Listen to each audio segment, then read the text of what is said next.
서신처럼 말씀을 봉독하겠습니다. 누가복음 7장 11절부터 17절까지입니다.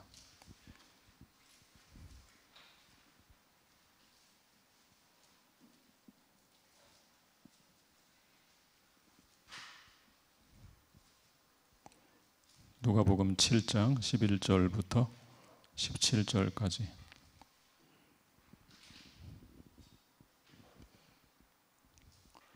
우리 한 절씩 교독하겠습니다.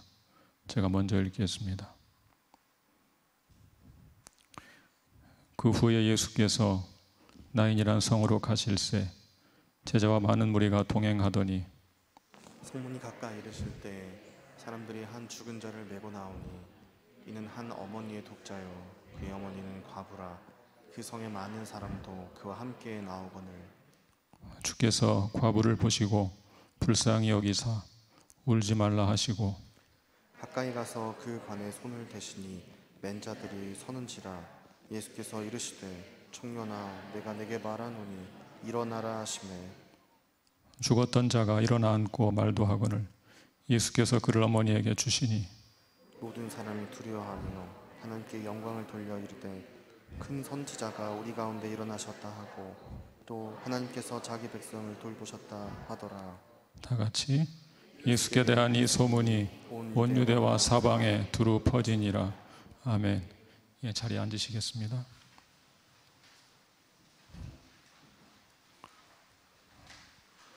지난주에는 예수님께서 한 백부장의 종을 말씀만으로 치유하시는 사건을 다루었습니다. 처음에 예수님은 직접 가서 치유하려고 하셨습니다. 그런데 이 백부장이 예수님께서 친히 자기 집에 오시는 것을 감당할 수 없으니 말씀만으로 고쳐달라고 했습니다. 예수님은 그 백부장의 믿음을 놀라워하시면서 말씀만으로 그 종을 고쳐주셨습니다. 오늘은 예수님께서 한 과부의 죽은 아들을 살리시는 사건을 다룹니다. 지난주 본문에서는 병자를 고쳤다면 이번에는 죽은 자를 살리십니다. 예수님의 권능이 더욱 강하게 드러나고 있습니다. 한편 이 질병을 치유하고 죽은 자를 살리는 사건들은 예수님의 권능만 보여주는 것이 아닙니다. 이런 치유 사건들은 예수님의 권능과 함께 예수님의 자비를 우리에게 보여줍니다. 본문을 한 절씩 살펴보겠습니다. 11절을 같이 읽어볼까요? 11절 시작. 그 후에 예수께서 나인이란 성으로 가실새 제자와 많은 무리가 동행하더니 백부장의 종을 치유한 사건이 있은 뒤 얼마 후에 예수님께서 나인이란 성으로 가셨습니다. 이 나인성은 갈릴리 지역에 위치하고 있는 작은 성이었습니다. 백부장의 종을 치유했던 가버나움에서 남서쪽으로 약 32km 떨어진 곳에 위치하고 있었습니다. 그곳으로 갈 때 제자들과 많은 무리가 동행했습니다. 예수님의 가르침과 치유에 대한 소문이 점점 퍼지면서 많은 사람들이 예수님을 따르기 시작했습니다. 우리 12절을 이어서 보겠습니다. 12절 시작. 성문에 가까이 이르실 때 사람들이 한 죽은 자를 메고 나오니 이는 한 어머니의 독자요 그의 어머니는 과부라.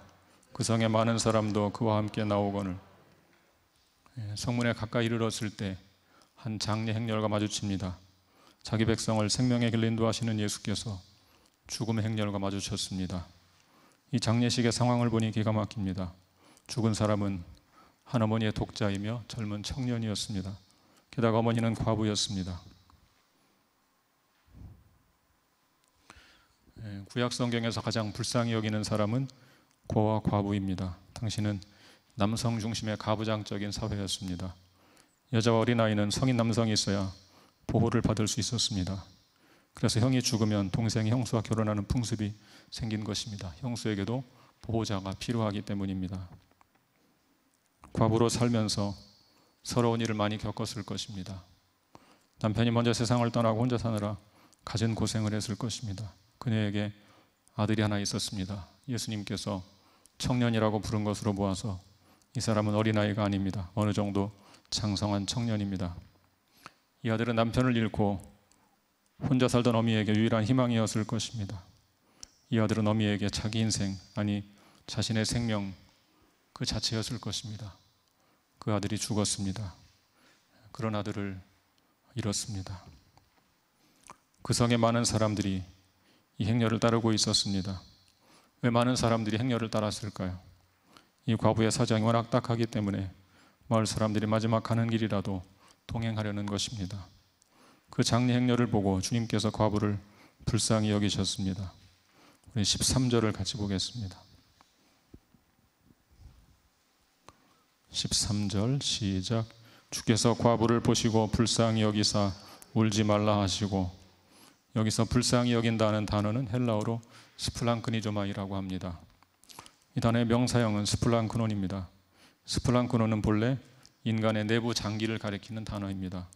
고대인들은 인간의 감정이 내부 장기의 자리를 잡고 있다, 그렇게 생각했습니다. 그런 이유로 이 단어는 자연스럽게 감정, 애정 혹은 동정심을 가리키는 말이 되었습니다. 그런 의미에서 파생되어 불쌍히 여긴다라는 뜻이 되었습니다. 우리말에서 불쌍히 여긴다는 말은 때로 부정적인 뉘앙스를 전달하는 경우도 있습니다. 부자가 가난한 사람을 불쌍히 여겨 시혜를 베푸는 정도로 쓰일 때가 있습니다. 그러나 오늘 본문에서 불쌍히 여긴다는 말은 그런 정도의 뜻이 아닙니다. 우리말 표현에 애끓는 사랑, 이런 말이 있죠. 애끓는 사랑.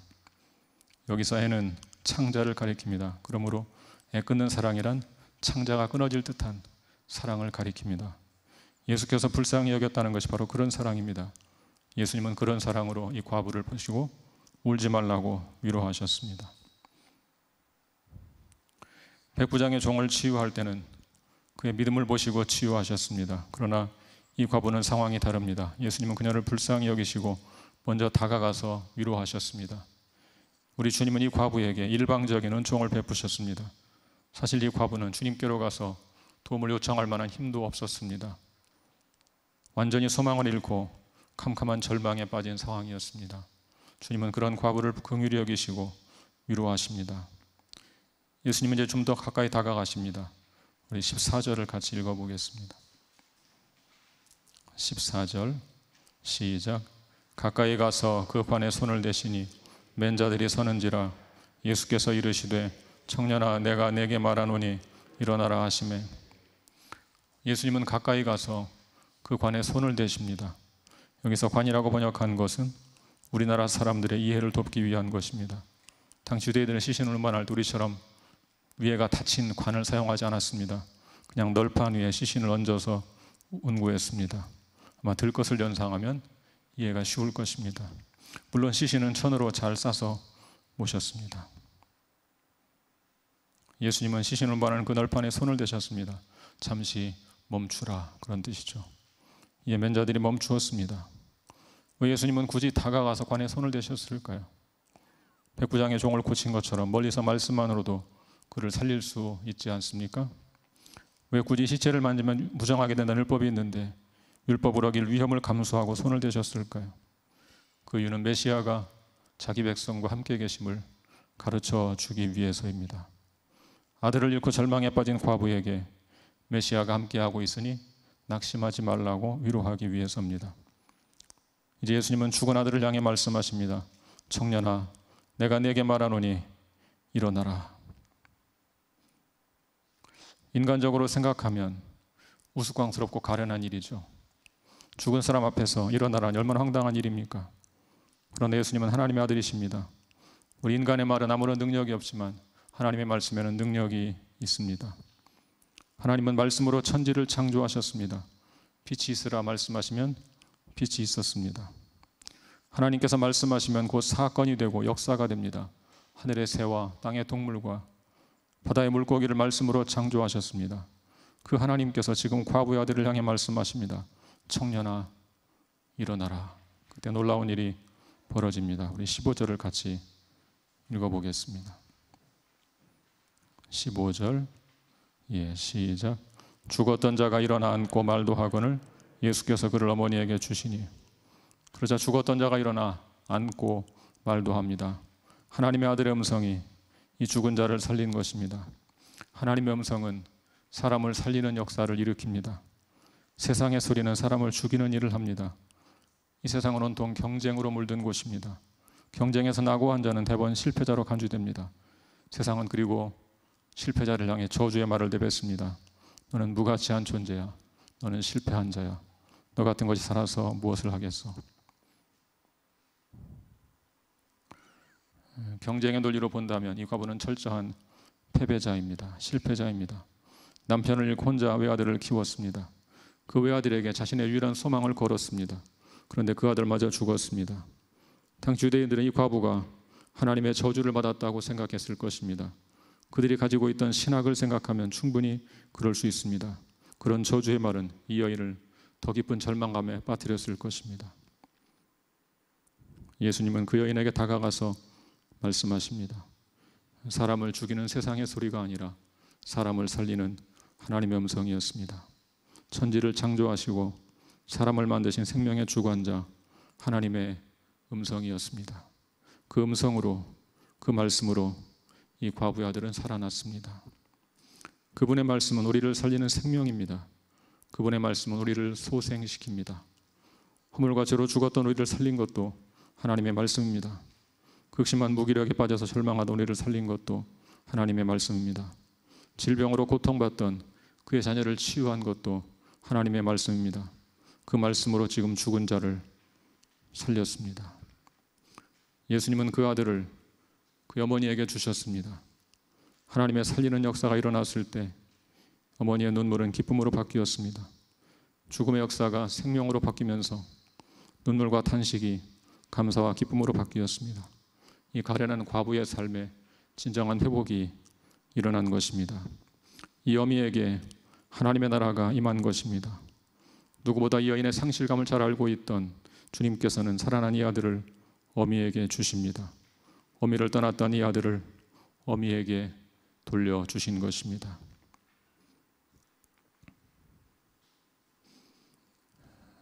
우리 가운데도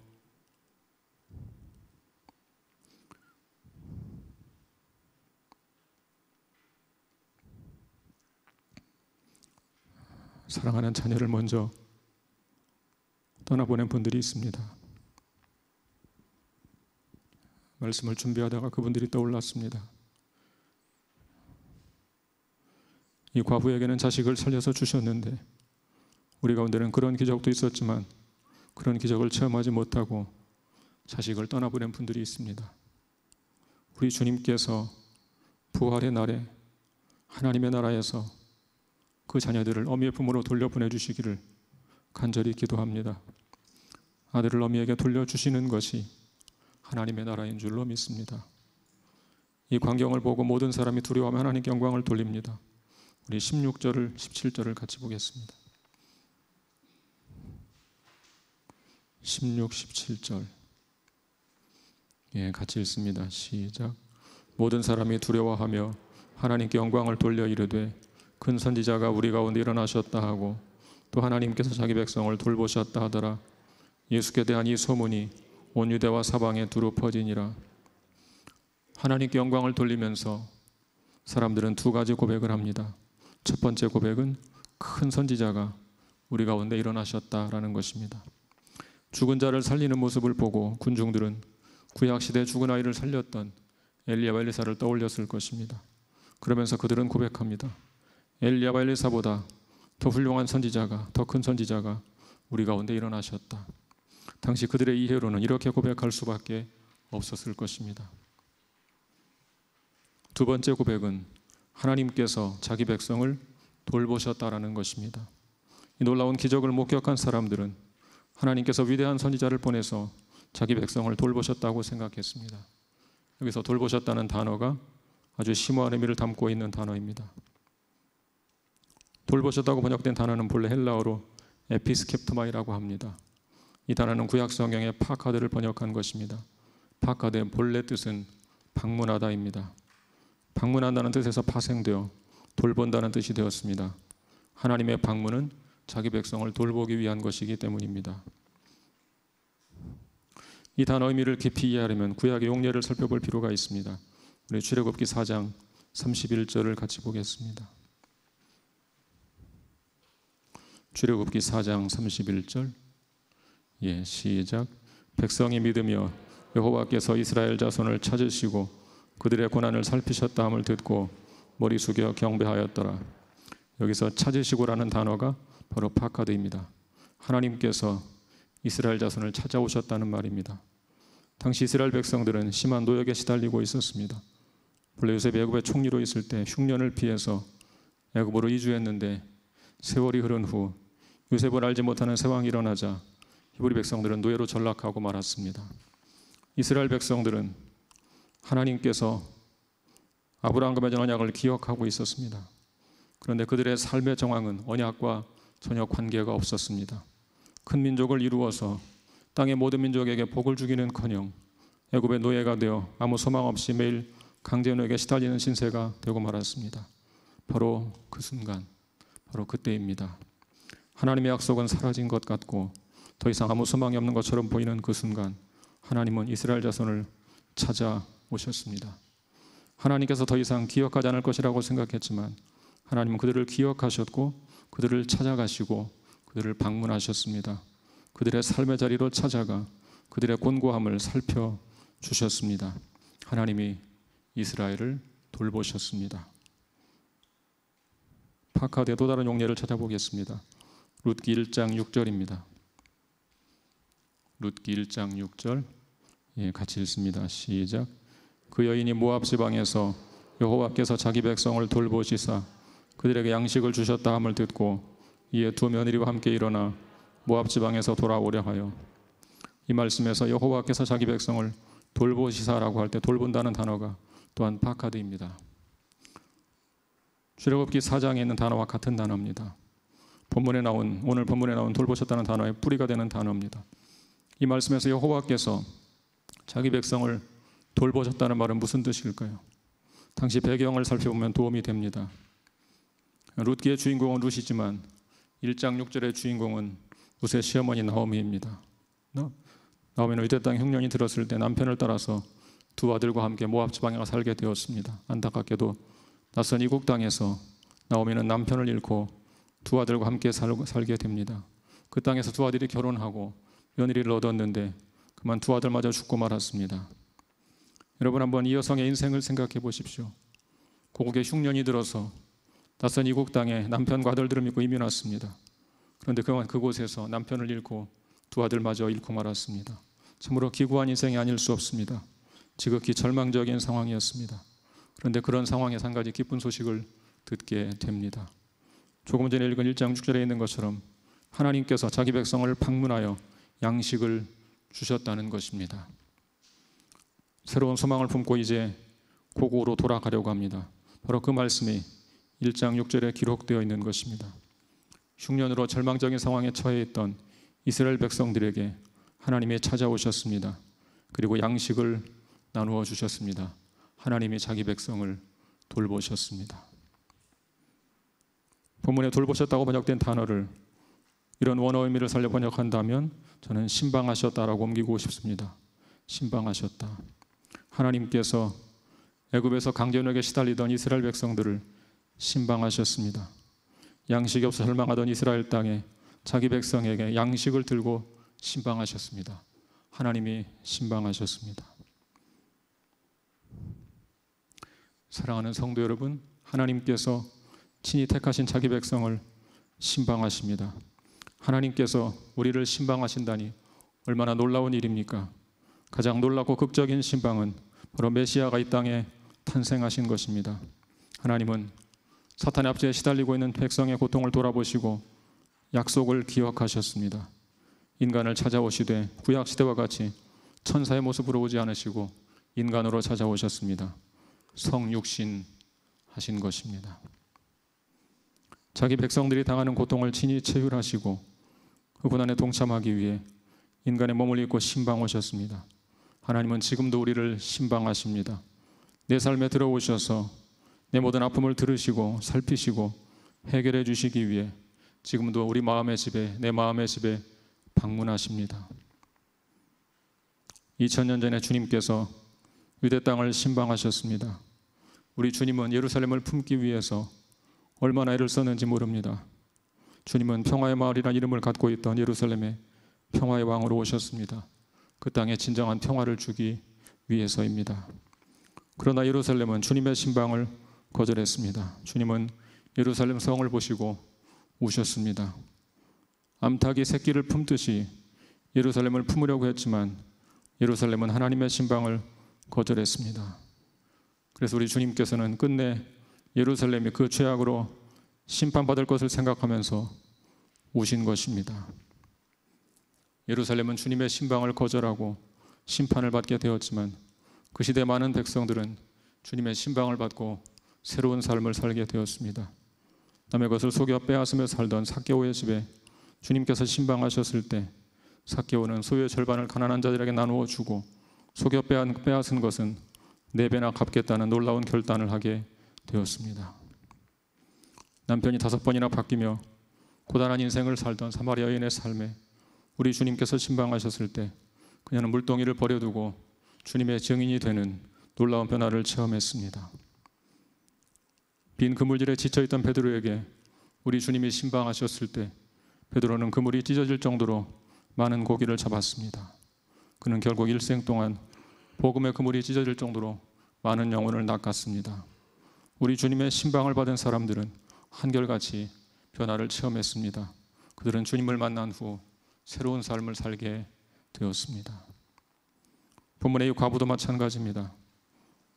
남편 없이 사는 것도 서러웠는데 자신의 생명과 다를 바 없는 외아들마저 죽었습니다. 참으로 절망적인 상황이었습니다. 그때 성육신하신 하나님의 독생자 예수님께서 외아들을 잃은 과부를 신방하셨습니다. 예수님께서 신방하시자 슬픔이 기쁨으로 바뀌었습니다. 절망이 소망으로 바뀌었습니다. 한숨이 노래로 바뀌었습니다. 우리 주님은 지금 이 시대에도 여전히 우리를 신방하십니다. 우리 주님은 말씀으로 우리의 삶에 찾아오십니다. 때로는 우리가 드리는 기도 가운데 우리를 찾아오십니다. 또 때로는 어느 누군가 위로자의 모습으로 우리를 찾아오십니다. 우리를 신방하기 원하셔서 우리에게 찾아오신 주님을 알아보고 기쁘게 맞아들이시기를 바랍니다. 여러분의 삶에 놀라운 일들이 일어날 것입니다. 사랑하는 성도 여러분, 이 시간 조용히 여러분의 삶을 돌아보시기 바랍니다. 여러분 가운데 아직도 사마리아 여인과 같이, 삭개오와 같이, 혹은 베드로와 같이 고단한 인생을 살고 있는 분 혹시 안 계십니까? 이 과부와 같이 슬픔과 절망에 빠져 사는 분은 혹시 안 계십니까? 인생의 행복을 찾아서 열심히 뛰어보았지만 그런 행복은 잠시뿐이고 혼자 있으면 공허한 마음만 드는 그런 분은 혹시 안 계십니까? 경제적 풍요를 누리기 위해 열심히 살았지만 막상 나이가 들고 아무런 보람도 없이 인생을 허비한 것 같은 절망감에 빠져 있는 분 혹시 안 계십니까? 무엇인가 손에 쥐어보려고 열심히 노력했지만 밤새도록 빈 그물질만 하면서 인생을 허비했다고 생각해서 낙담하고 있는 분 혹시 안 계십니까? 우리 가운데는 사랑하는 가족을 먼저 떠나보내고 깊은 슬픔에 잠겨있는 분도 계십니다. 이 시간 조용히 나를 신방하려고 찾아오신 주님을 바라보십시오. 지금 주님께서 말씀으로 여러분의 마음을 신방하고 계십니다. 지난 날을 돌아보십시오. 인생의 어려운 고비마다 하나님께서 친히 여러분을 신방하지 않았습니까? 인생의 고난을 만나서 고통 속에 신음하고 있을 때 나의 작은 신음소리마저 들으시는 그분의 세밀한 돌보심을 경험하지 않았습니까? 큰 두려움에 사로잡혀 있을 때 두려워 말라 말씀으로 신방하시던 하나님을 기억하십시오. 내 힘으로 해결할 수 없는 곤란한 상황에 처할 때마다 전능자의 손길이 나와 함께 하심을 믿고 간구하시기를 바랍니다. 새벽 날개를 치며 바다 끝에 거할지라도 인생의 벼랑 끝에 매달려 있을 때 거기까지 나를 찾아오신 하나님의 돌보심, 하나님의 신방하심, 하나님의 그 은혜를 기억하시고 다시금 간구하시기를 바랍니다. 사랑하는 여러분, 우리 주님께서 지금 여러분의 삶에 가장 깊은 슬픔 속으로 찾아가시기를 간절히 기도합니다. 이 시간 우리 주님께서 여러분의 가정을 신방하시기를 기원합니다. 여러분의 삶에 깊이 들어가셔서 함께 하시고 모든 아픔을 들으시고 사정을 살피시고 그 고통에서 풀어주시기를, 그 마음을 시원케 해주시기를, 사랑으로 돌보시기를 우리 주님 예수 그리스도의 이름으로 간절히 축원합니다. 함께 기도하겠습니다.